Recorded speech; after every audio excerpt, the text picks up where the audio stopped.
और नमस्कार, मैं सदर सैफी और आप देख रहे हैं हमारा खास बुलेटिन। प्रधानमंत्री नरेंद्र मोदी के ध्यान लगाने वाली खबर जब से सामने आई है, विपक्ष दल भड़क गए हैं। कांग्रेस उनके खिलाफ चुनाव आयोग तक पहुंच गई है।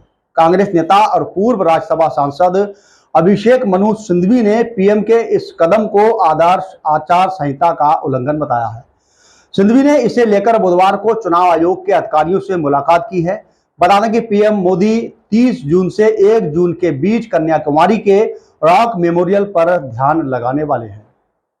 वहीं तृणमूल कांग्रेस की प्रमुख और पश्चिमी बंगाल की मुख्यमंत्री ममता बनर्जी ने कहा कि अगर पीएम मोदी के इस ध्यान को टेलीविजन पर दिखाया गया तो वो चुनाव आयोग में उसकी शिकायत करेंगी।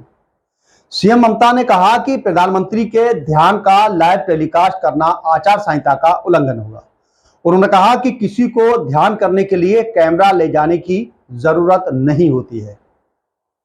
बताते चलें कि प्रधानमंत्री मोदी 30 मई की शाम को तमिलनाडु के कन्याकुमारी पहुंचेंगे। उनके बाद वे विवेकानंद रॉक मेमोरियल पर लगातार 48 घंटे यानी 30 मई की रात से 1 जून की शाम तक ध्यान लगाएंगे। गौरतलब है कि पीएम मोदी 2019 के लोकसभा चुनाव के आखिरी फेज की वोटिंग से पहले केदारनाथ गए थे। वहां पर भी बनी रुद्र गुफा में लगातार 17 घंटे तक ध्यान लगाया था। प्रधानमंत्री मोदी 2019 के प्रचार अभियान के बाद भी केदारनाथ की एक गुफा में इसी प्रकार ध्यान लगाकर बैठ गए थे।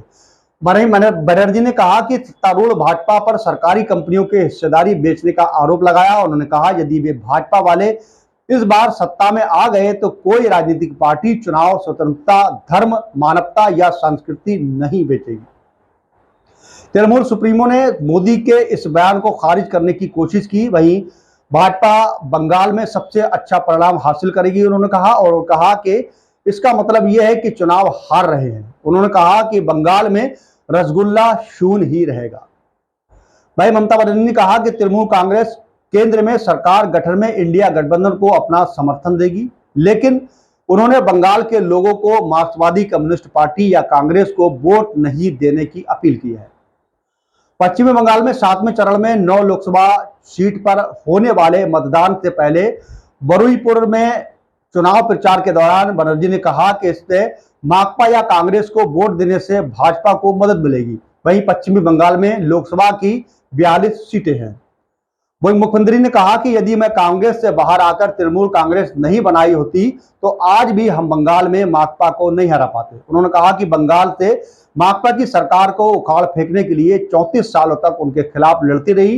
उन्होंने कहा कि यदि हम वह हासिल कर पाए तो हम भाजपा को भी हरा सकते हैं और ऐसा हम करके दिखाने वाले हैं।